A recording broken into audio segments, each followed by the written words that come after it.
Навреме снабдете се со ајварска пиперка, бидејќи ќе ја нема, апелираат струмичките земјоделци. Ова го темелот на климатските промени.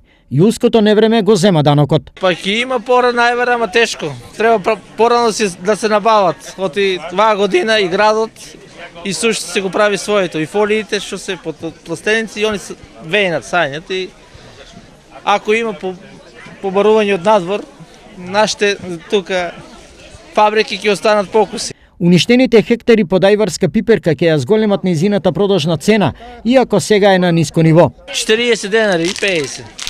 На големо, кај нас доле е 25 и 30. Минатата година за земјоделците беше една од најродните за ајварската пиперка. На ниво на југоисточен регион произведени се 84.482 тони. Поголем дел од произведеното е извезено, а останатиот заврши за фабричка преработка и пазарна малопродажба.